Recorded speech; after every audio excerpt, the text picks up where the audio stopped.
adalah ilmu yang mempelajari jaringan tubuh makhluk hidup. Jadi manusia termasuk hewan, tumbuhan gitu ya.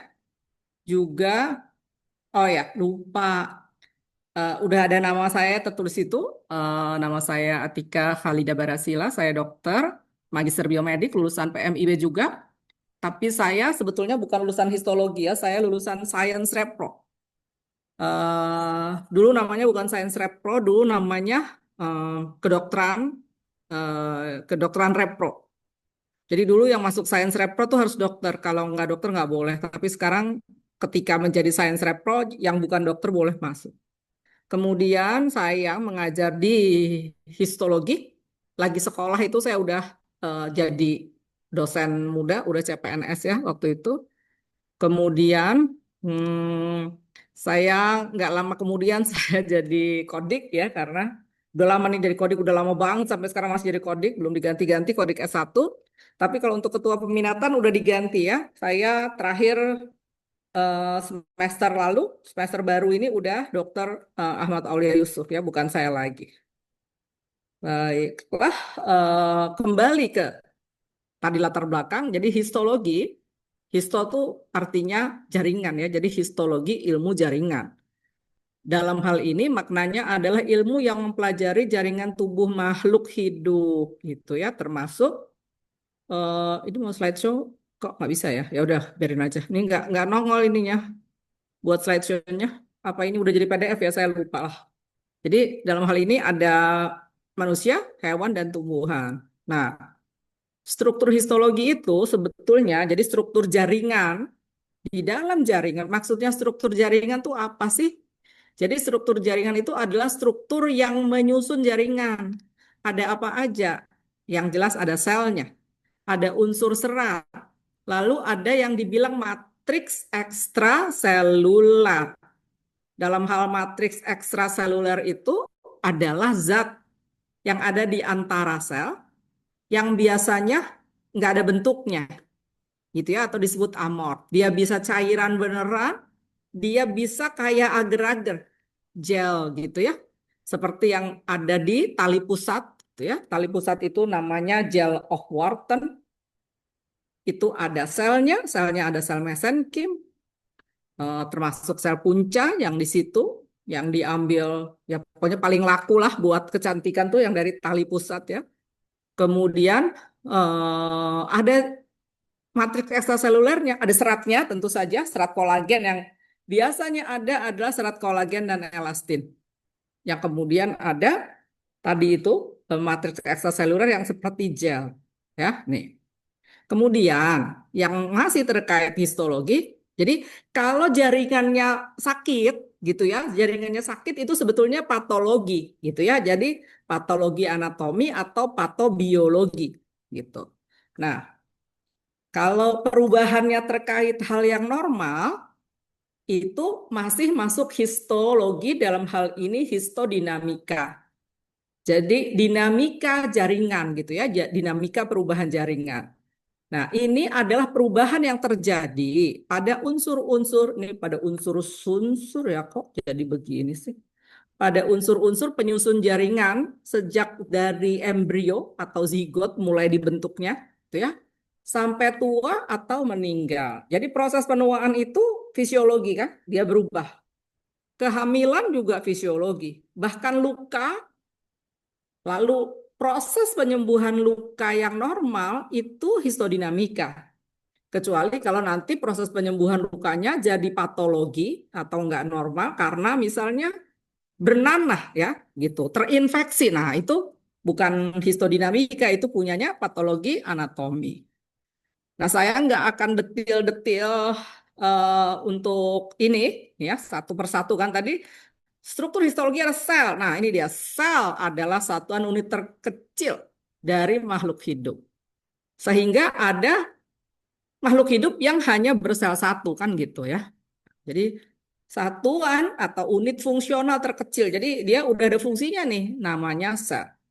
Kalau hewan atau tumbuhan atau manusia itu kan selnya banyak, jadi ada banyak sel-selnya gitu ya. Nah, sebagai unit terkecil, Jadi seperti tadi disampaikan, ada makhluk hidup yang hanya terdiri dari satu sel.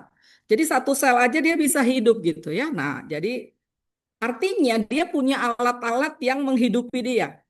Seperti kita manusia nanti kan kita punya paru, kita punya otak gitu ya. Nah, sel itu juga seperti itu, namanya adalah organel gitu. Organel itu termasuk ada inti, ada mitokondria, ada retikulum endoplasma, lisosom, ribosom, aparatus Golgi gitu ya. Yang saya nggak akan jelasin di sini gitu. Itu kalian baca sendiri atau nggak tahu apakah udah dijelaskan oleh biologi ya. Nah, kemudian ini ya, ini adalah contoh organel-organel sel dan fungsinya. Nanti bisa dilihat sendiri gitu ya. Kalau nukleus atau inti itu ibarat otaknya gitu ya. Kemudian ya dan seterusnya gitu ya. Nanti ada bagian yang mengekskresikan, mau jadi tempat pembuangan. Ada yang produksi protein. Nah, sel tadi dia kan ada dinding sel gitu ya. Jadi secara umum sel itu ada dindingnya, ada cairannya, lalu ada organelnya. Nah, terkait dengan di dalam tubuh kita, sel itu ada yang terikat pada membran basal. Membran terikat pada membran basal tuh maksudnya dia nempel, berdiri di situ atau duduk di situ. Ada buku yang mengistilahkan berdiri di atas membran basal, ada yang bilang duduk di atas membran basal. Intinya dia nempel di situ. Bagian bawahnya nempel di bawah. Basal tuh kan secara umum kita tahu basal tuh artinya bawah atau dasar gitu ya. Jadi ada sel yang terikat, ada sel yang tidak terikat. Kalau sel tidak terikat, dia bisa berpindah, mengembara kemana-mana gitu ya. Contohnya yang paling sederhana adalah sel-sel darah. Nah, kalau sel darah merah, dia normalnya ada di dalam pembuluh darah. Kalau sampai sel darah merah yang di dalam pembuluh darah keluar, itu namanya bocor ya pembuluh darahnya. Baik bocor yang besar bisa atau yang kecil seperti pada demam berdarah tuh dia eritrosit atau sel darah merah itu kan keluar dari pembuluh darah, berada di jaringan ikat gitu ya. Nah, tapi ada sel-sel yang memang bisa kemana-mana, contohnya makrofag gitu kan, dia mencari benda asing atau sel asing yang kalau ketemu dia, ya contohnya juga natural killer cell, dia bisa pindah-pindah, pergi-pergi. Secara kasarnya, NK sel itu dia kan dia nggak punya memori. Jadi kalau ketemu sel apapun dia akan nempel atau kalau istilah saya supaya gampang diajak salaman. Kalau diajak salaman bisa, oh berarti teman. Ya, berarti selnya punya ini yang punya si tubuh itu sendiri. Tapi ketika diajak salaman nggak bisa, jadi ibaratnya misalnya nih ya, sel NK sel tuh tangannya dua. Dia ngajak salaman, yang di sebelah sana tangannya cuma satu reseptornya gitu misalnya ya.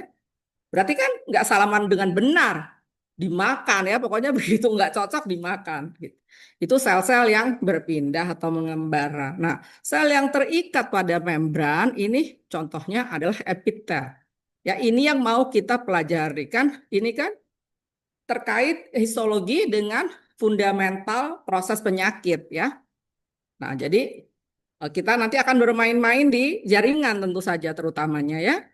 Dokter Dewi, saya nggak paham Dokter Dewi ngasih kuliah apa, takutnya mudah-mudahan sih nggak itu ya. Kalaupun ada nyerempet, ya semoga nggak, jangan sama gitu ya.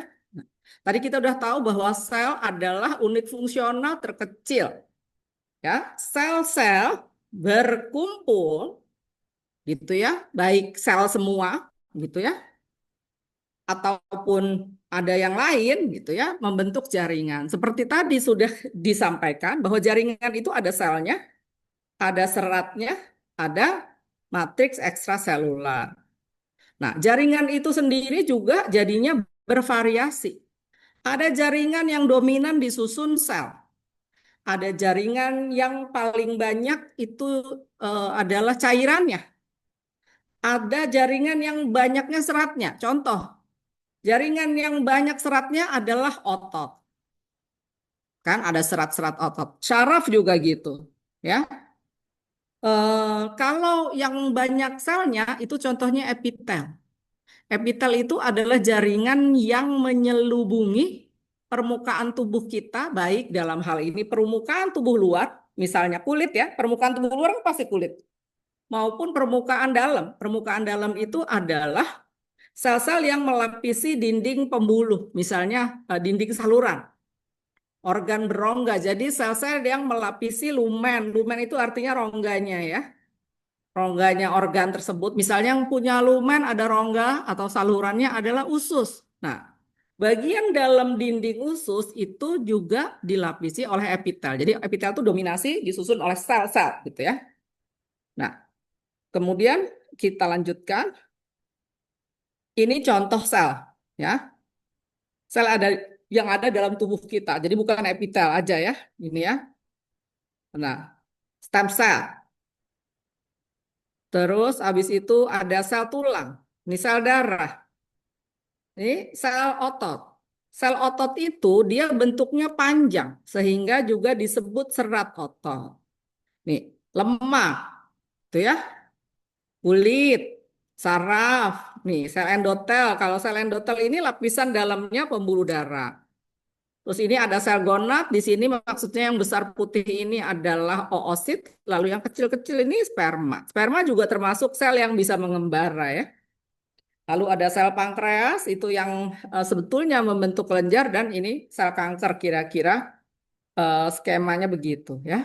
Nah, ini tadi udah kita lanjutin aja. Kalian sebelum kan mempelajari jaringan sebagai dasar perubahan tubuh untuk menjadi penyakit gitu ya. Nah, yang mau dipelajari di sini adalah tentu saja jaringan. Nah, jaringan utama yang disebut jaringan dasar itu ada 4. Kenapa dibilang jaringan dasar? Karena 4 jaringan ini ada di hampir semua organ. Gitu ya. Jadi kayak contohnya epitel. Ini tadi saya sudah sampaikan epitel ini adalah jaringan yang mayoritas disusun oleh kumpulan sel. Lalu ada jaringan ikat atau disebut juga jaringan penyambung. Ada yang disebut jaringan penyokong. Jaringan yang ini karena dia namanya ikat, penyambung atau penyokong, dia itu intinya adalah menghubungkan satu struktur dengan struktur lainnya. Atau jaringan yang menyokong suatu struktur. Aduh, salah. Saya mencet apa nih? Oh, jadi hilang. Ntar stop sharing dulu sebentar. Kepencet apa? Itu gara-gara ada ini. Gara-gara ada. Tadi kelihatan nggak ada WA masuk? Oh, ini WhatsApp-nya dikecilin. Ya, nah. Contoh jaringan penyokong adalah tadi ya, tulang rawan. Dia kan menyokong tubuh kita. Yang penyambung, contohnya tuh tendon.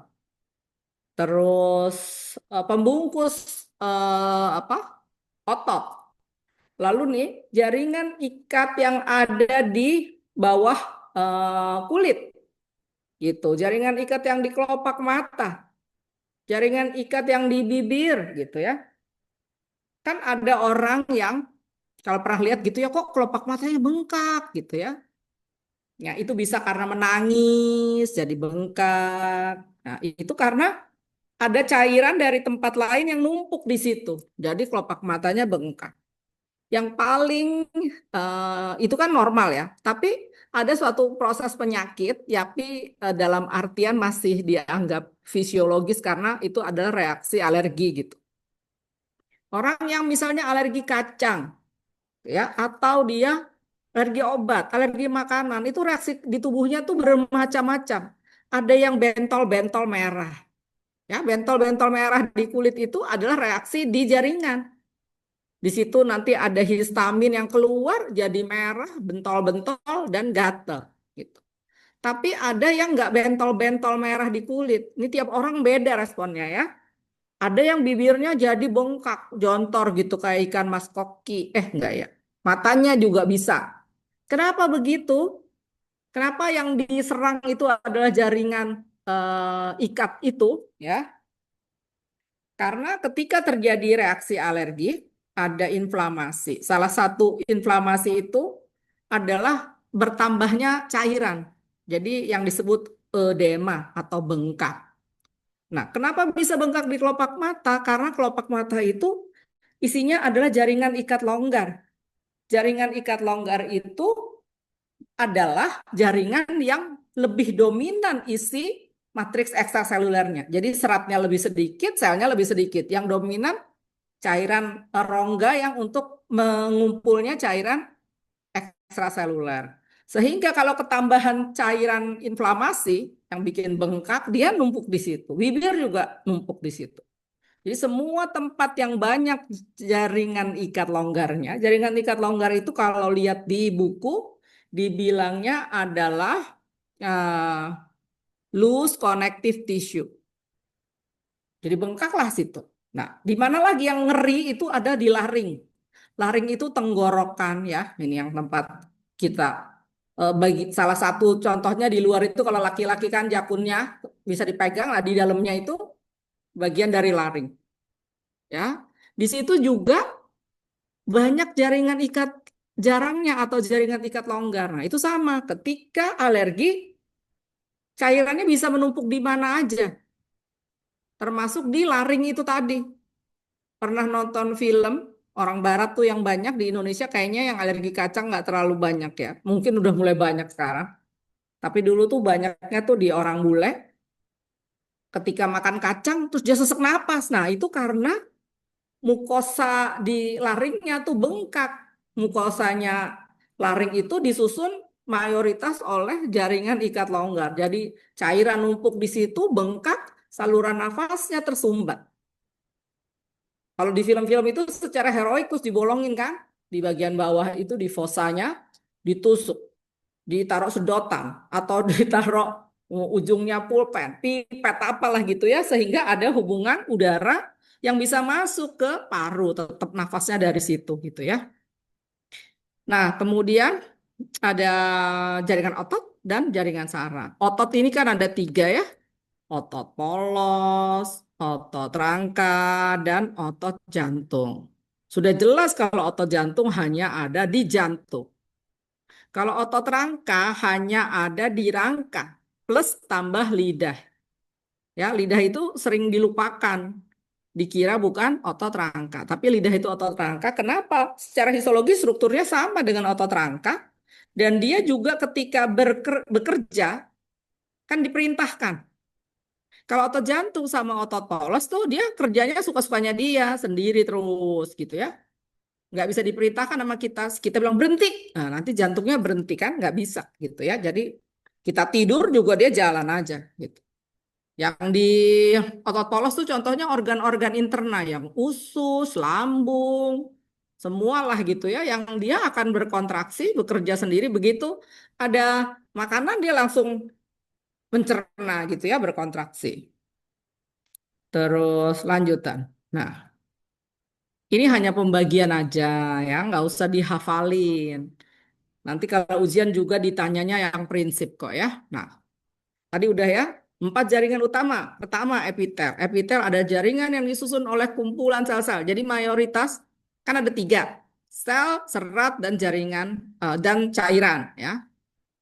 Jadi kalau epitel mayoritasnya sel-sel dan dia berdiri di atas membran basal. Nah, jaringan ikat ini terbagi beberapa macam. Ada jaringan ikat sejati katanya ya, yang benar-benar jaringan ikat.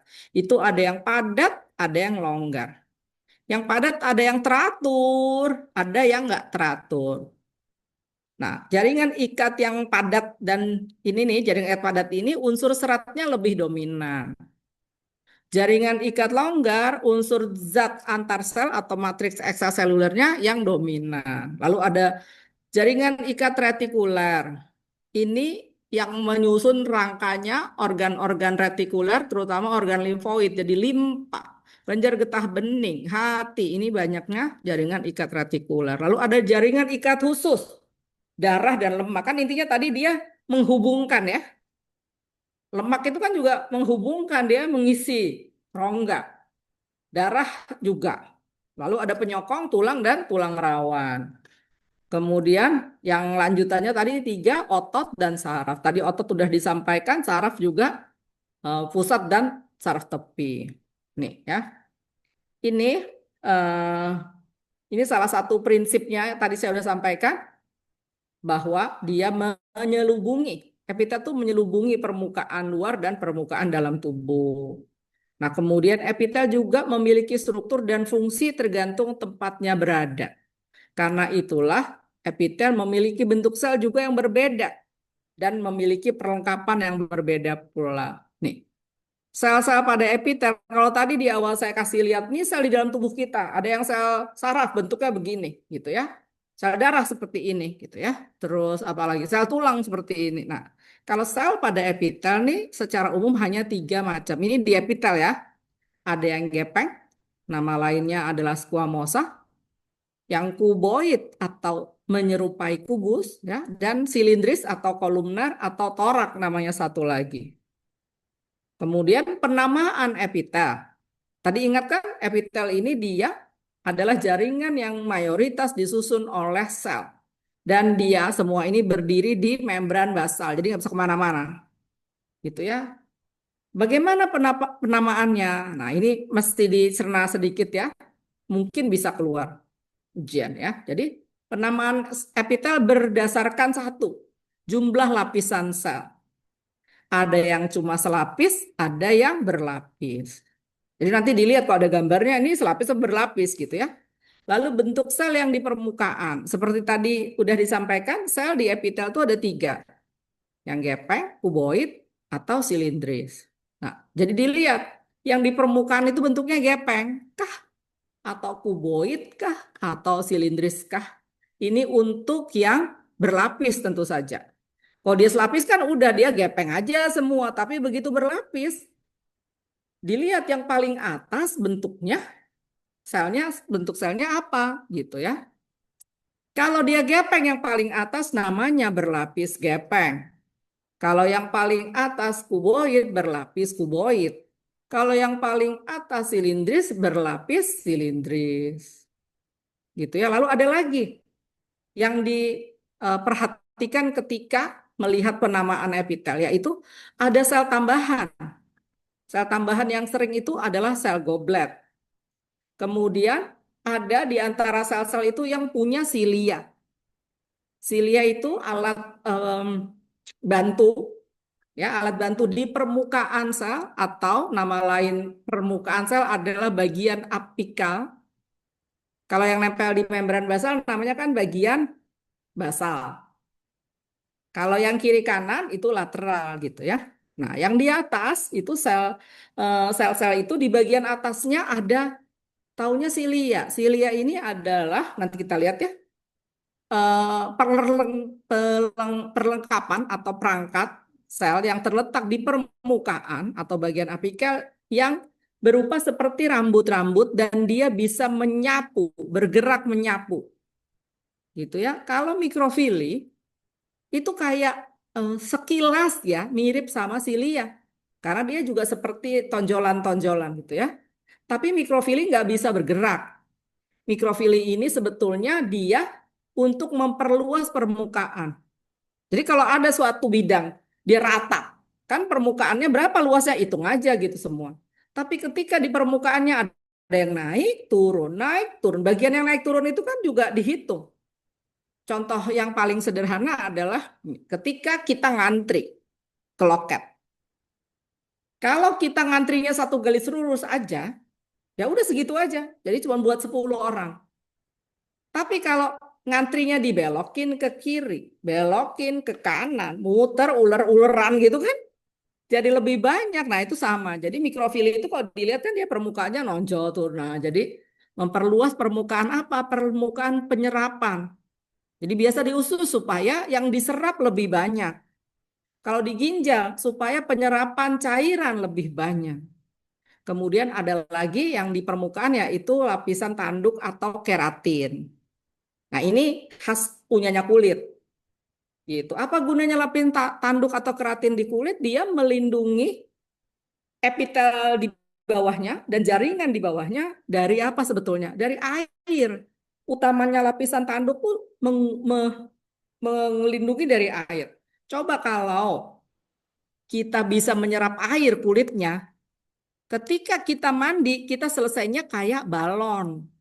Karena airnya keserap, jadi kita kayak SpongeBob itu. Menyerap semua ya. Nah, tapi berhubung nggak bisa diserap, jadi kita kalau mandi nggak jadi gelembung. Itu malah kadang kalau kita terlalu lama berenang, tuh permukaan kulitnya keriput kan nggak jadi gembung.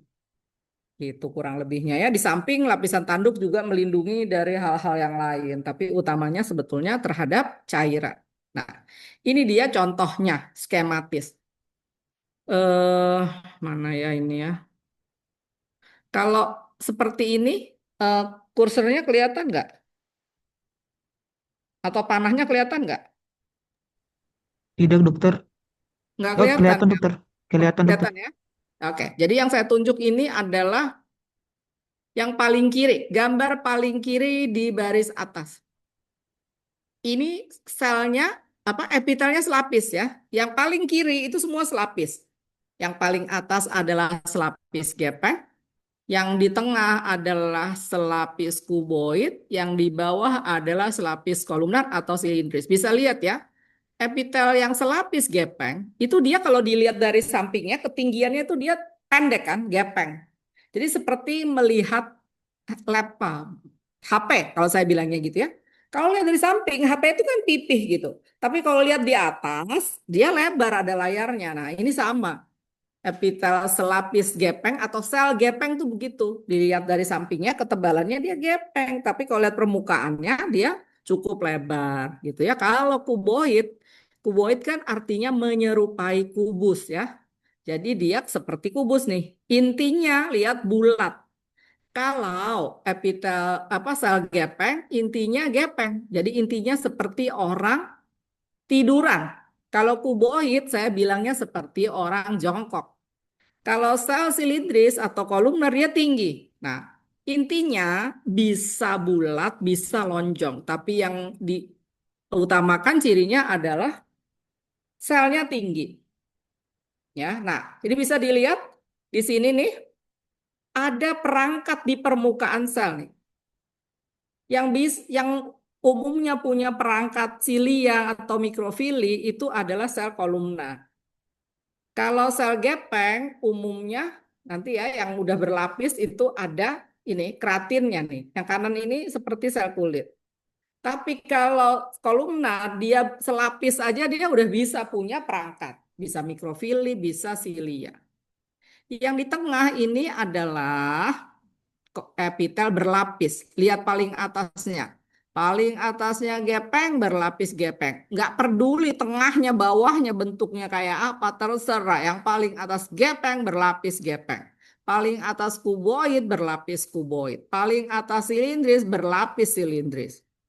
Nah, kalau berlapis gepeng, ini ada dua macam, hanya dua. Satu yang punya keratin atau lapisan tanduk, itu contohnya kulit. Nah, satu lagi nggak ada lapisan tanduk itu di mana di mukosa.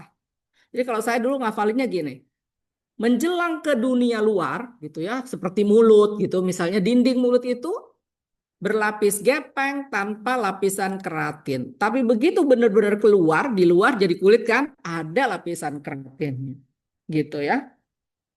Nah, jadi apalagi yang menjelang keluar, anus, apa, vagina, mulut itu semua berlapis gepeng tanpa lapisan keratin. Yang berlapisan keratin hanya di kulit saja. Kemudian yang di kanan ini adalah bentuk eh, istimewa, ya. Yang di atas tulisan bahasa Inggrisnya itu pseudo stratified columnar atau bertingkat silindris. Kenapa dibilang bertingkat? Karena selnya yang bertingkat. Jadi bukan berlapis. Maksudnya selnya bertingkat tuh gini. Ada sel yang pendek, ada sel yang agak tinggi, ada yang tinggi. Yang paling tinggi selalu kolumnar. Makanya namanya pseudo stratified columnar. Epitel bertingkat silindris. Nah, nanti ada yang ada sel goblet, ditulis sel gobletnya. Ada yang selain sel goblet, ada silianya. Jadi bersel goblet dan bersilia. Ini contohnya saluran nafas. Saluran nafas itu yang secara umum paling lengkap, bertingkat, silindris, bersilia, bersel goblet. Nanti kita lihat kenapa sih begitu gitu ya. Satu lagi yang bentuk istimewa adalah bentuk transisional atau urotelium. Ini hanya ada di saluran kemih.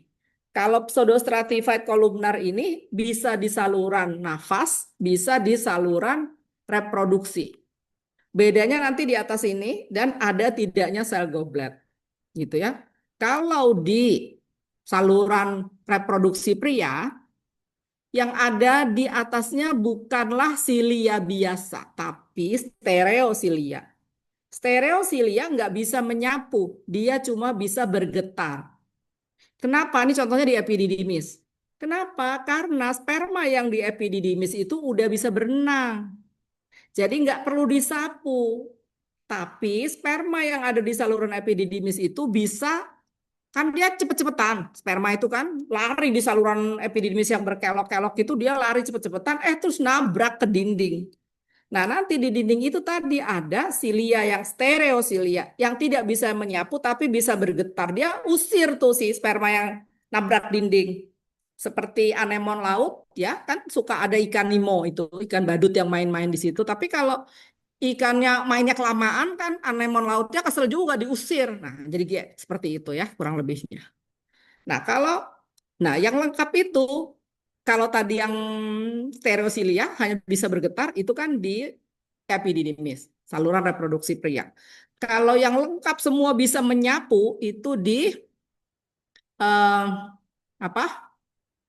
Saluran nafas. Di saluran nafas silianya bisa menyapu. Kenapa? Karena dia mau menyapu kotoran ataupun virus atau bakteri yang masuk ke saluran nafas. Jadi disapu. Sapunya balik ke arah mulut atau ke arah hidung. Nah, ketika COVID, tuh salah satu yang diserang oleh virus COVID adalah silia itu. Jadi nggak bisa diusir. Jadi virusnya nempel di situ. Karena silianya jadi kaku. Nah, itu juga yang terjadi pada orang merokok. Silianya rusak. Jadi orang yang merokok lebih mudah terkena penyakit. Waduh, hujan ya. Saya masih bisa lembar di situ. Ya udah, hujan deras lagi, nggak apa-apa ya. Nah, sedangkan urotelium namanya juga uro ya. Di uro itu kan artinya berasal dari urin, jadi saluran kemih. Ada namanya epitel transisional. Ciri khasnya sel yang paling atasnya ini namanya sel payung. Sel payung ini bisa berubah bentuk, bukan berubah ya, tapi dia menyesuaikan. Ketika misalnya vesika urinaria atau saluran kemihnya belum banyak urinnya, dia gembung seperti kubah. Tapi ketika udah banyak urinnya, nah dia jadi gepeng nih. Yang tadinya kayak kubah tuh sel payungnya jadi kayak terdesak ya, terdesak sama cairan urin tuh dia jadi pipih lah gitu ya, gepeng. Nah kemudian istimewanya juga nih sel-sel di bawahnya ini bisa masuk nih. Jadi masuk ke bawahnya, lapisan. Jadi kalau tertekan oleh urin dia masuk ke bawahnya, masuk ke bawahnya. Jadi kayak seperti misalnya mahasiswa berbaris. Tadinya eh, ke samping 10, ke belakang 10. Lalu komandannya bilang, ayo bikin jadi 9 baris. Jadi yang paling depan kan mesti masuk ke dalam gitu, menyesuaikan. Bikin jadi 8 dan seterusnya sampai maksimal. Kalau sudah maksimal peregangan sel-selnya, peregangan sel payungnya juga otot polos di bawahnya. Kemudian jadi timbul rasa kebelet pipis, ya harus keluar, harus dikeluarkan. Ini secara singkat aja tadi kan saya udah bilang kalau sel itu ada pengkutupan.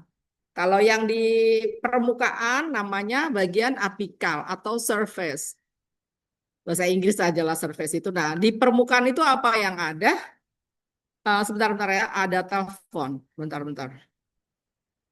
Oke, ntar dulu nih. Aduh, aku gimana ya? Ini ya udah. Halo, Assalamualaikum. Ya, ya udah. Tentang bayar balas dulu deh ya sebentar, mohon maaf ya. Nih, udah azan maghrib belum? Aduh, nanti aku nggak enak nih yang mau sholat maghrib.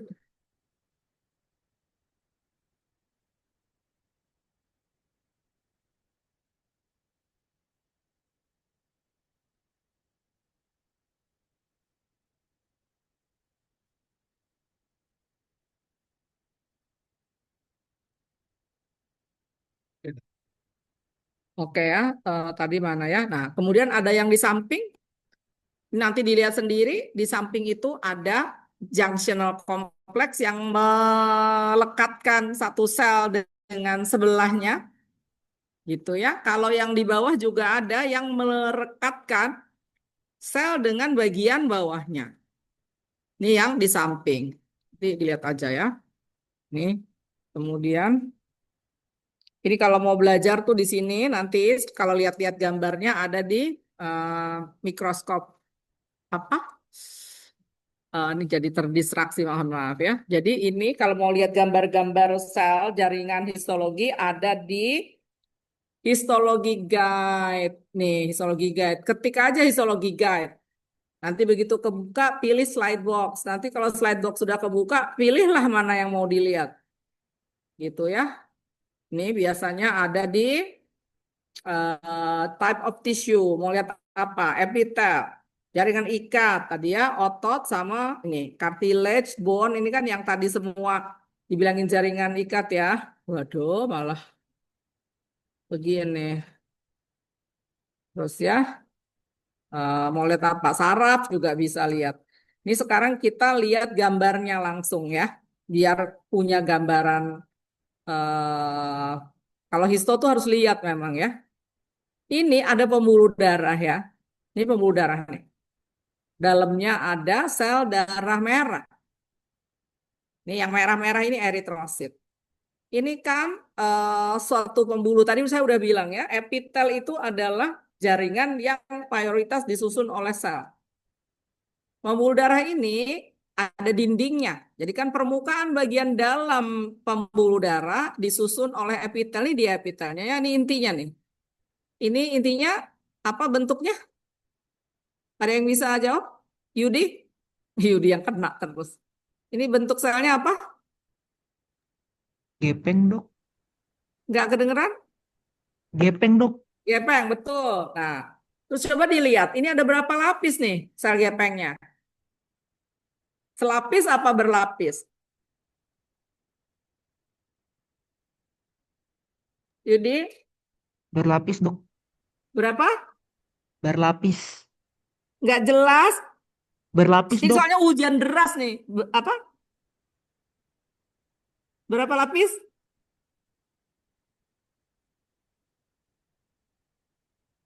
Ayo, tadi Yudi jawabnya berapa lapis? Berlapis, Dok. Saya nggak dengar ya, tapi yang benar jawabannya adalah selapis. Karena ini kan cuma satu nih. Yang ini juga gepeng ya. Ini juga gepeng ya. Jangan dikira ini nggak gepeng, ini juga gepeng. Ini juga gepeng dan cuma selapis. Kemudian kalian lihat di sini yang merah-merah ini jaringan ikat. Irregular. Kenapa irregular? Karena dia nggak beraturan nih kan. Ada yang panjang ke sana, ada yang ke bawah gitu ya. Kalau dia semuanya ke samping ya berarti dia teratur. Jaringan ikat padan yang reguler. Ya, coba kita lanjut ke bawahnya. Nih, ini ada saluran ya yang disusun oleh sel-sel yang intinya bulat nih ya, bulat. Jadi ini adalah epitel selapis kuboid.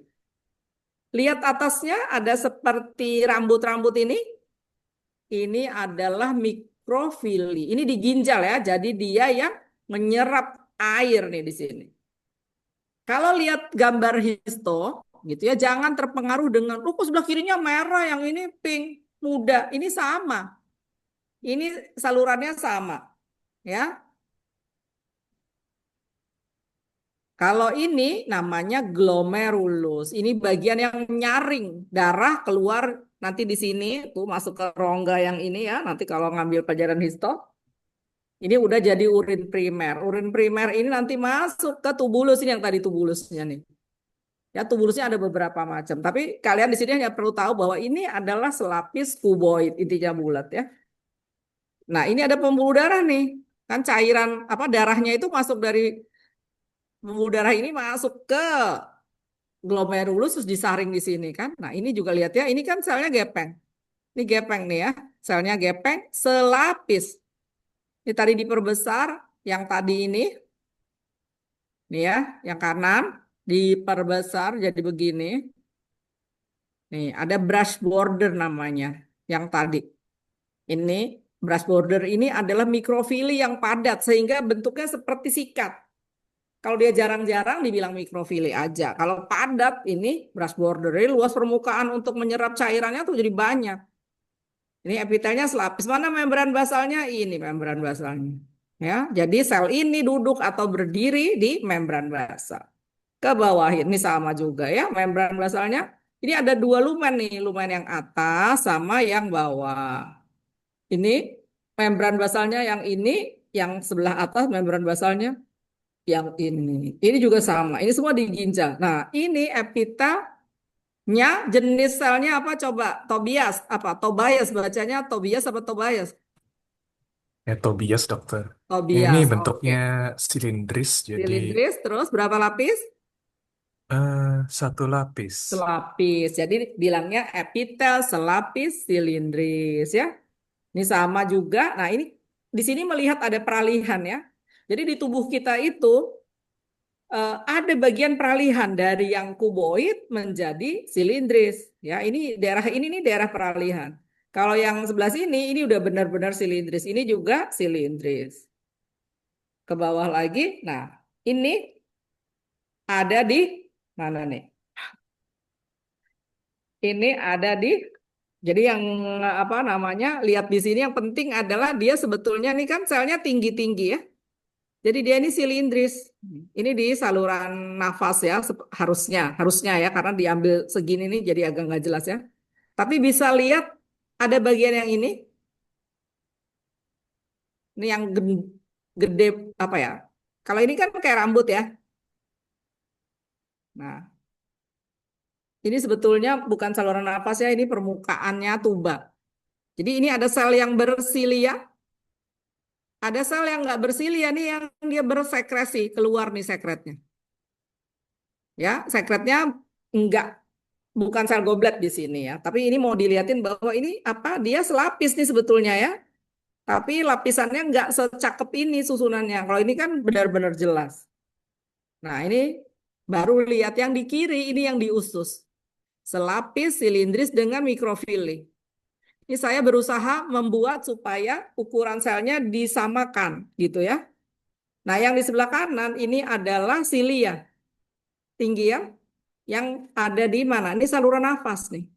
Di saluran nafas tuh ada sel gobletnya nih. Sel goblet atau sel piala ya. Sel piala atau sel goblet ini menghasilkan sekret yang em, apa kental. Jadi sehingga kalau ada benda asing atau apa lengket di situ. Nanti baru disapu nih sama si silia. Sebentar ya. Ini ada yang udah mulai ketok-ketok. Aku diusir pergi. Sebentar ya. Kemudian, jadi ini adalah epitel bertingkat silindris, bersilia, dan bersel goblet. Sel goblet ini intinya nih yang ini di bawah nih. Kalau udah penuh, dia intinya ketekan ke bawah bisa gepeng intinya sel goblet. Tapi lihat ada sel lain. Ini yang tadi saya bilang, kenapa namanya bertingkat? Karena ada sel yang pendek.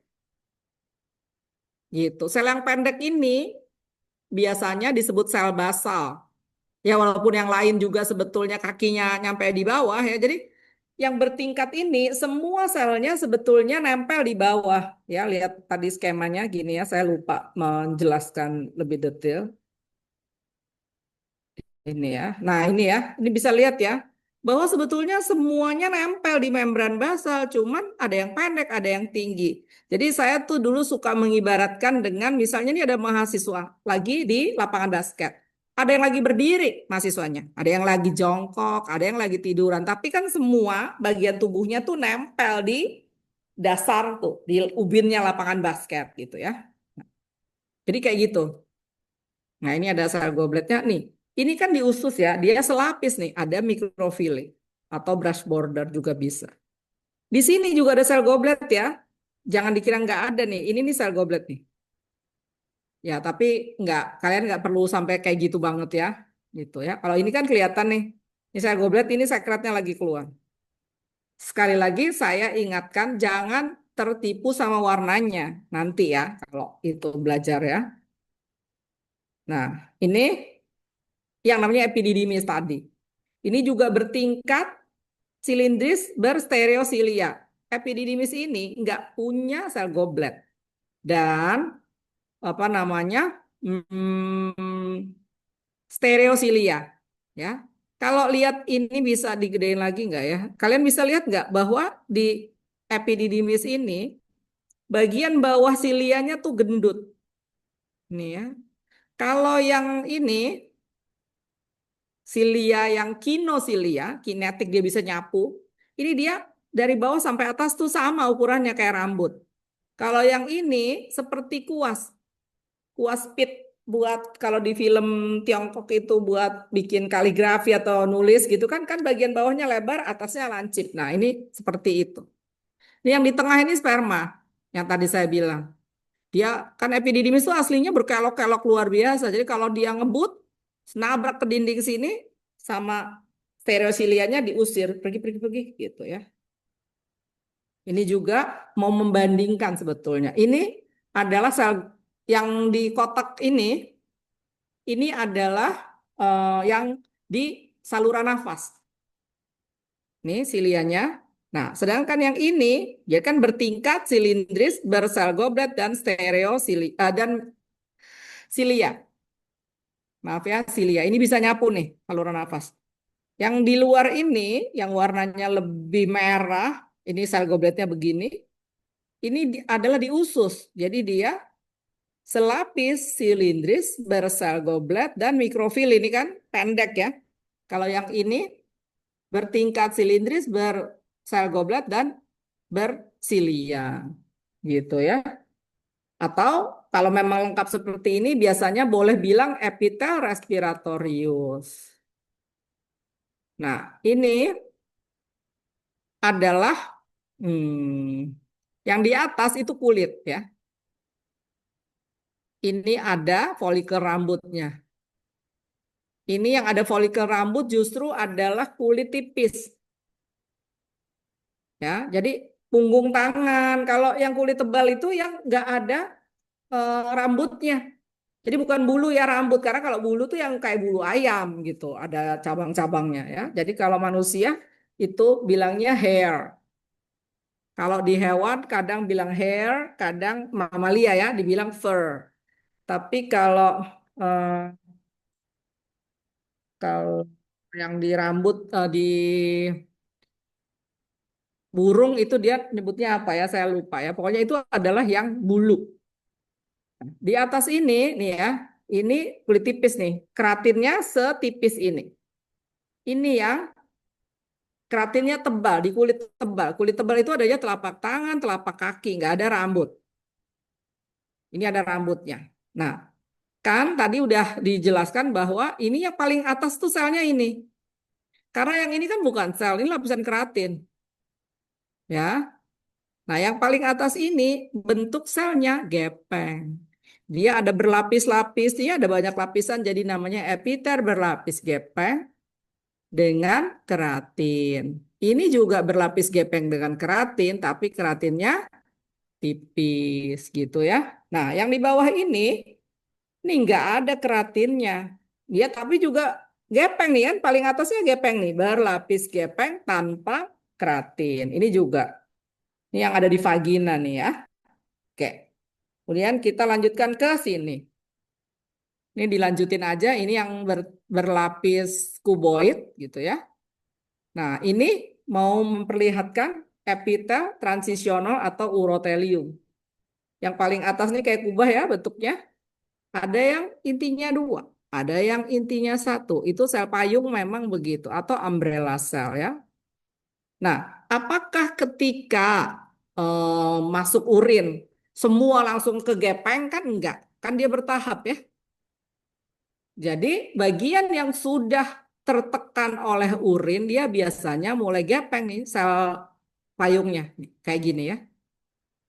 Coba kalau lihat di sini, ini dia belum gepeng. Nah, saya lupa tadi ya.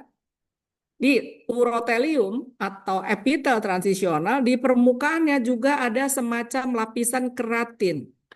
Kan tadi ingat keratin itu nggak tembus air. Kenapa di sini perlu ada lapisan semacam lapisan keratin itu? Karena ini kan isinya urin ya. Urin itu banyak zat sisa, ada zat racun juga. Kalau nggak ada keratin yang melindunginya, nanti dia bisa keserap masuk nih ke epitel di bawahnya. Masuk lagi ke pembuluh darah nih, di bawahnya ada pembuluh darah ya nih. Balik lagi ke tubuh kita, jadi kita keracunan nanti gitu ya. Jadi ada perlindungannya. Nah, ini contoh yang di sebelah kiri, bawah dulu ya. Bawah ini adalah eh, saluran kemih yang masih kosong.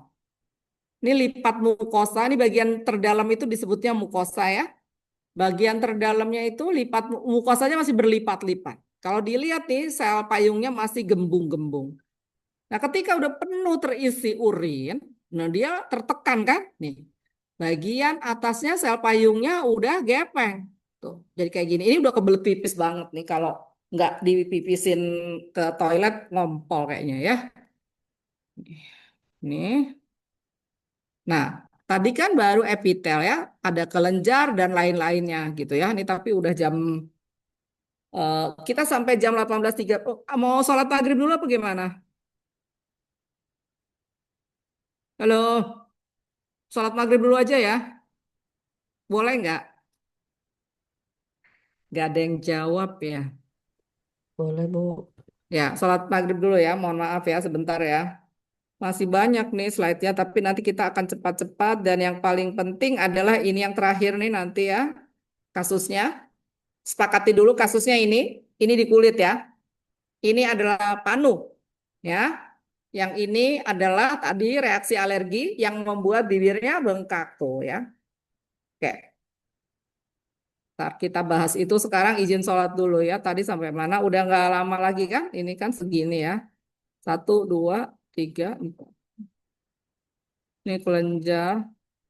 Oh, jadi tulang-tulang sama ototnya nggak kebahas nggak apa-apa ya. Nanti kalau masih mau nanti kita bahas. Tapi ini penyakitnya tuh yang paling gampang, bukan paling gampang ya, supaya kelihatan. Kalian kan sering lihat orang panuan, bibirnya bengkak juga lihat gitu ya. Tadinya saya mau kasih COVID, tapi udah ini aja lah, biar nanti kalau memang tertarik bisa ngambil mata kuliah histonya ya. Oke, sholat dulu ya. Stop share.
Misi dok, dok apakah bisa dimulai dokter?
Baik, kita lanjutkan ya.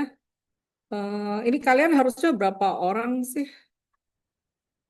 Ada 26 dokter. Ya, ini tapi cuma 23 ya. 23 sama saya. Saya udah screenshot. Udah kasih ke dokter Ria. Ya udah nggak apa-apa, kita lanjutin. Mana sih ini? Hmm.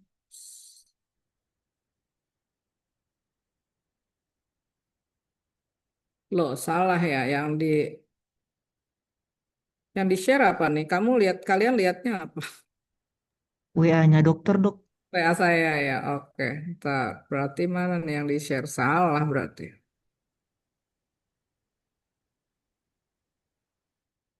Ya, ini ya. eh ini di cepetin aja gitu. Jadi kenapa ini yang dibahas? Ini epitel dan kelenjar itu jadi satu karena ada kelenjar dalam hal ini kelenjar eksokrin ya. Jadi kelenjar kan ada dua. Yang satu eksokrin, ekso itu kan keluar gitu ya.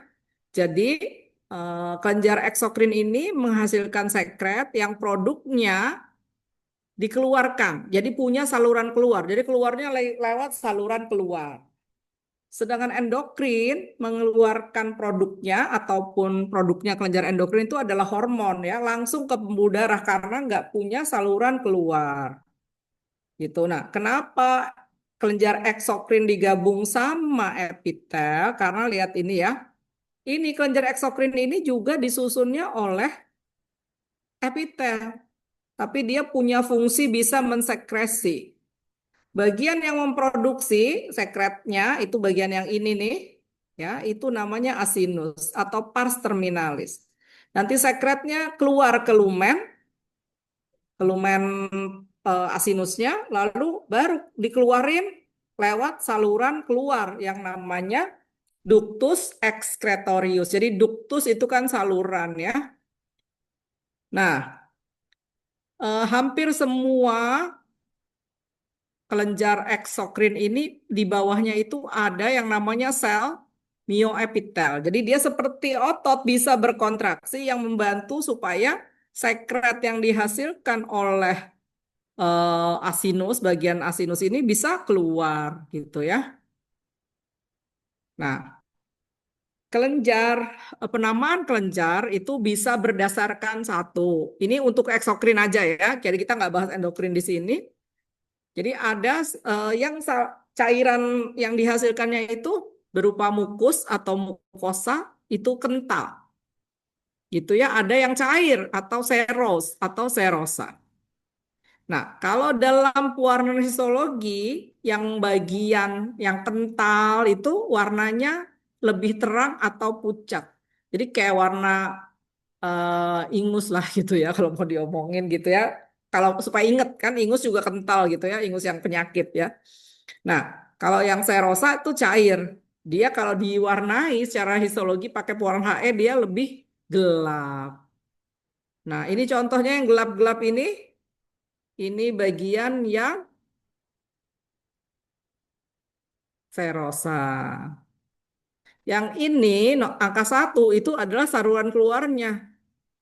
Ductus excretoriusnya kan juga disusun oleh epitel nih, lihat nih ya, yang ini nih. Ini juga kan, ini saluran keluar. Yang nomor 2-nya ini adalah bagian mukosa yang tadi lebih pucat. Di sini dia warnanya hampir putih gitu ya. Kalau yang sini gelap.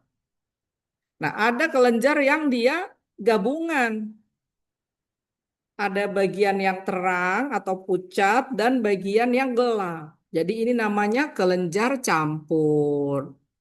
Nah, kelenjar campur ini dikasih dalam penamaan tuh bisa dua. Mukoserosa dan seromukosa. Yang di belakang adalah yang lebih banyak.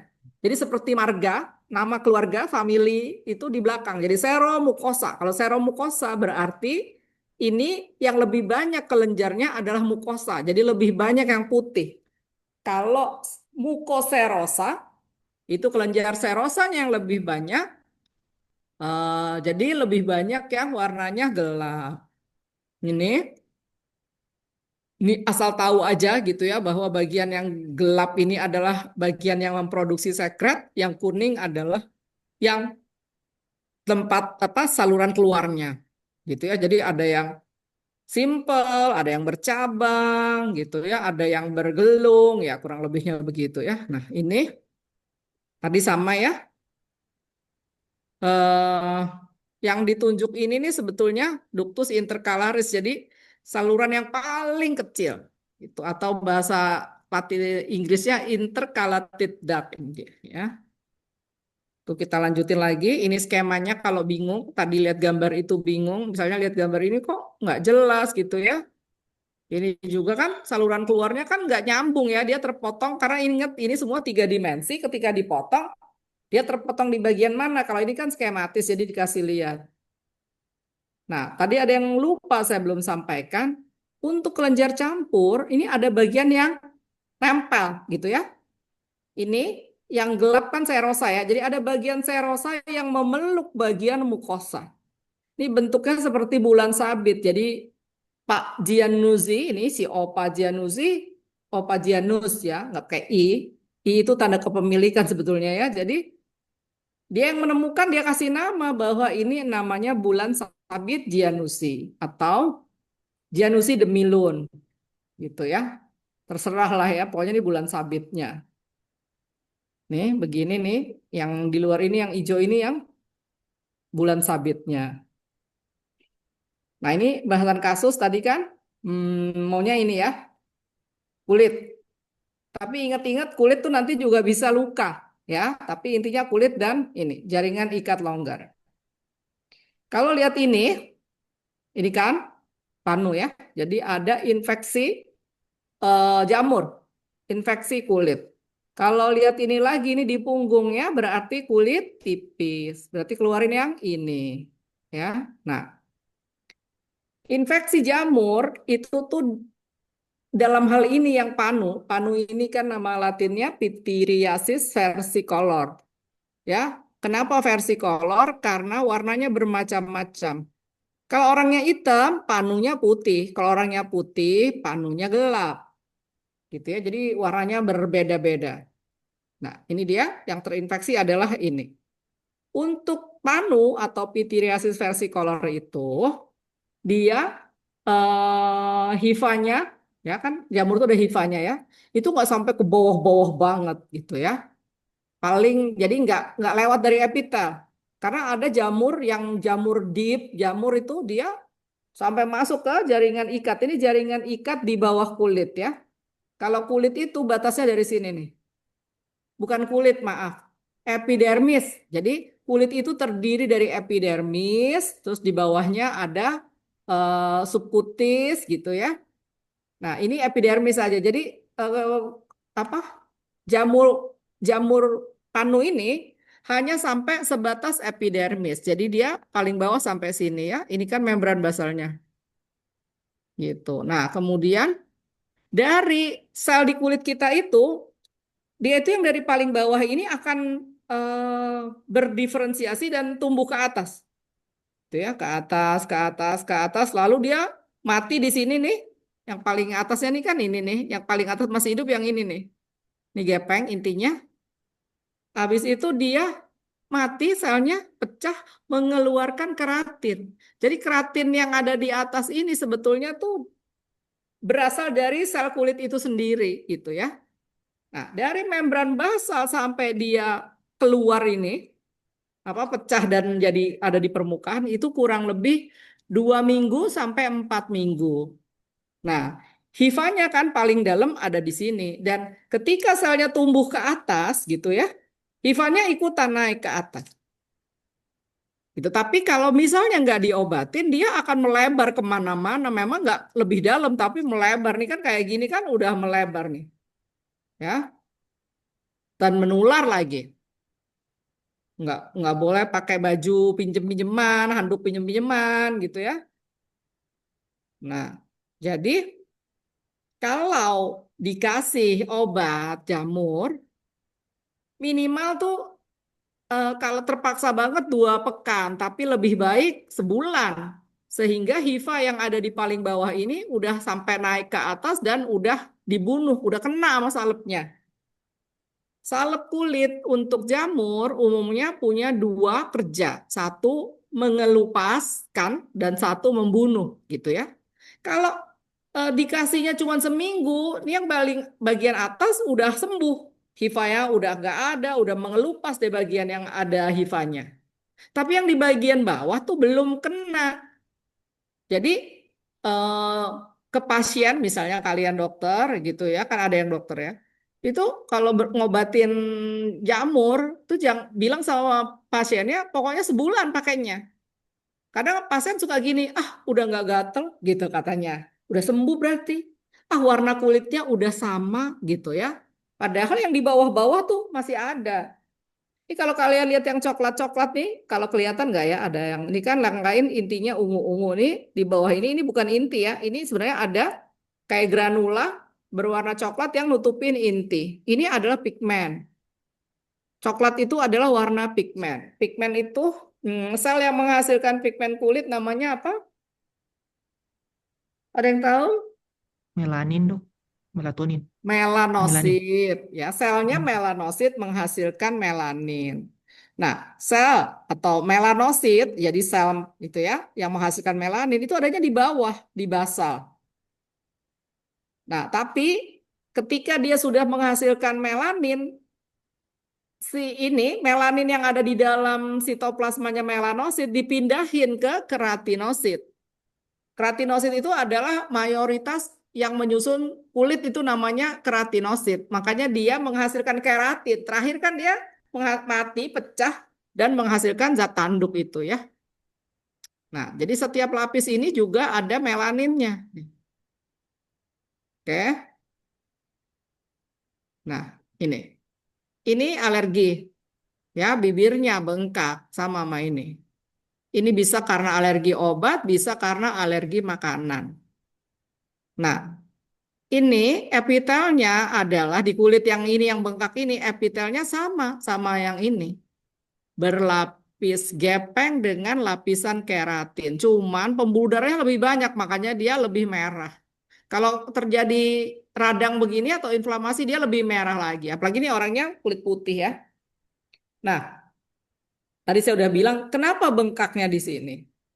Jadi bengkak itu bisa terjadi di bagian yang mengandung jaringan ikat longgar. Jadi bisa di bibir, bisa di mata. Terserah di mana. Tapi yang paling bahaya kalau dia di laring, ya, di jaringan ikat longgar yang di laring karena langsung nggak bisa nafas. Saya punya alergi. Alerginya tuh terhadap analgetik, obat anti nyeri. Jadi saya dulu pertama kali haid nggak nyeri. Haidnya masih nggak teratur. Ketika haidnya mulai teratur, selalu nyeri. Jadi saya itu kalau istilah kedokterannya dibilangin menderita dysmenorrhea primer. Nah, sekarang baru ngeh bahwa kenapa kalau rajin olahraga dia nggak nyeri? Karena olahraga menghasilkan endorfin yang membuat jadi bahagia dan tidak nyeri. Jadi apa nih prostaglandinnya dilawan gitu ya. Nah, akupunktur juga begitu. Makanya saya ambil spesialis akupunktur. Karena saya hampir nggak bisa dikasih obat anti nyeri. Kenapa? Dulu nggak. Jadi dari pertama kali waktu nyeri haid itu saya minum selalu analgetik gitu nggak apa-apa.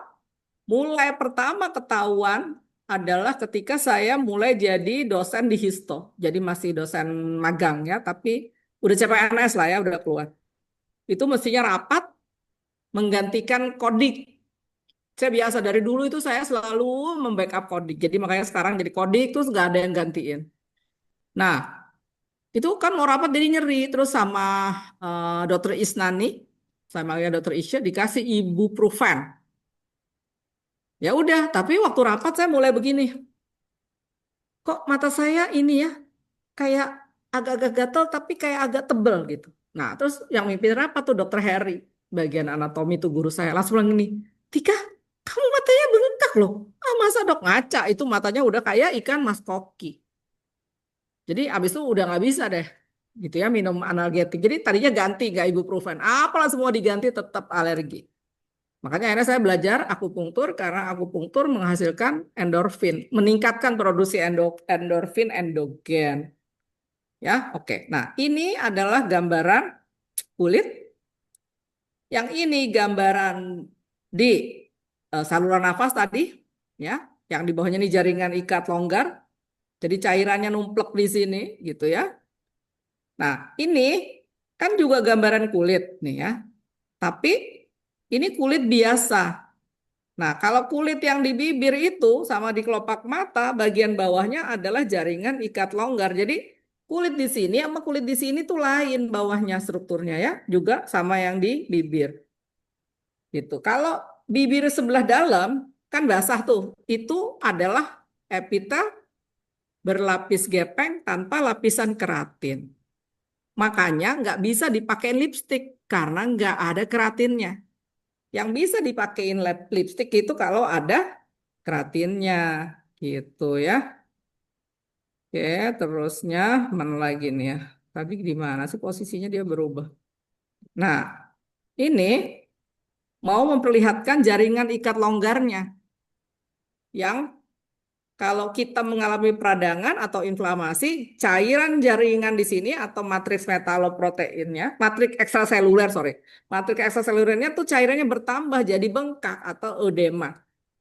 Nah, kan bisa dilihat ya, kalau kalian lihat epitel yang begini, ini selnya banyak kan, didominasi oleh sel ini epitel. Begitu lihat jaringan ikat longgar, ini selnya cuma berapa? Nggak rapet nih bisa dilihat nih sel. Terus ini serat, ya. Kemudian sisanya adalah matriks ekstraseluler. Ini sel mas ini yang berespon terhadap alergi juga. Yang lonjong tapi agak bulat ini fibroblast. Yang lonjong dan udah pipih ini fibrosit. Jadi udah matang dari fibroblast menjadi fibrosit. Nah, ini ya ada serat kan seperti rambut yang dia berkelok-kelok itu adalah serat elastin. Nah, yang ini nih ada membayang di belakang ya. Kalau ini bukan nih, ini pembuluh darah nih.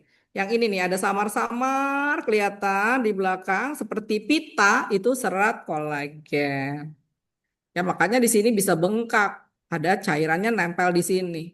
Nah, kenapa ada orang yang bengkaknya di bibir, di kelopak mata atau di laring itu belum ketahuan kenapa gitu ya, tapi siap-siapnya begitu. Kalau sampai reaksi alergi anafilaktik, itu udah sampai lah pasti gawat darurat, semua udah bengkak. Mata bengkak, bibir bengkak gitu ya, laring bengkak, itu siap-siap masuk IGD gitu. Kalau lagi sunatan atau apalah gitu ya, dokter praktek harus punya adrenalin. Kalau habis nyuntikin pasien lalu ada reaksi anafilaktik, atau udem seperti itu langsung suntik adrenalin. Baik, saya rasa sudah selesai. Jadi belajarnya itu ya, kulit dan jaringan ikat jarak. Saya rasa sudah selesai. Ada yang mau ditanyakan? Ini udah nambah jadi 25. Nggak tahu siapa yang nambah ya. Saya nggak menelusuri gitu ya.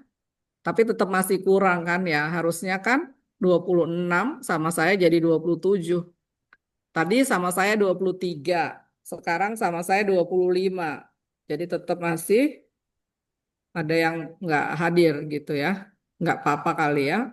Yang penting ujiannya lulus. Kalau saya sih ya. Udah di stop share ya. Ada pertanyaan?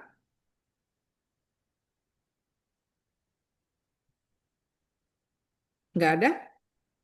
Kalau nggak ada berarti kita foto lagi beneran sekarang ya. Sebisa mungkin kameranya dibuka. Minta tolong yang fotoin Yudi aja ya. Nanti share ke saya. Ya, Yudi yang aba-abain lah.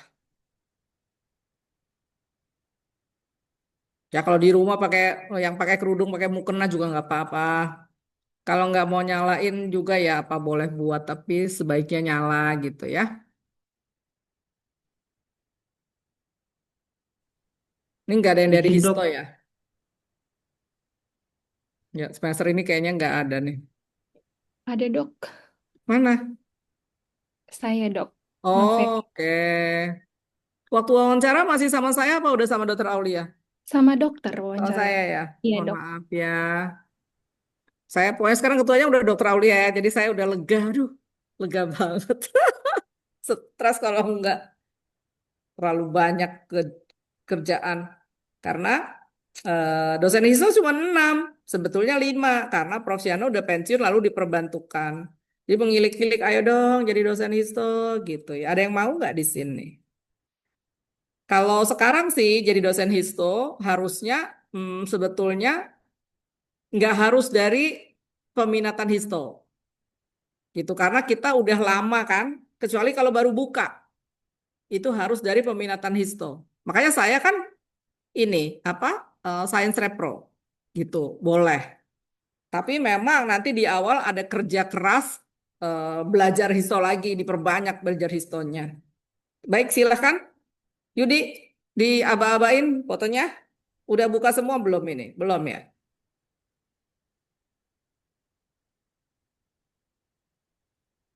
Udah, Yudi yang hitung lah. Iya dok, saya izin dokter. 1, 2, 3. Udah Sudah ya? dokter. Sudah dokter. Oke. Oh, Lawrence nih ada 2. Kok ada? Iya ya, ada backupnya. Backup Jadi dok. berarti sebenarnya masih 24 ya. Ya udahlah, nggak apa-apa. Tolong Yudi di WA ke saya ya. Baik dokter.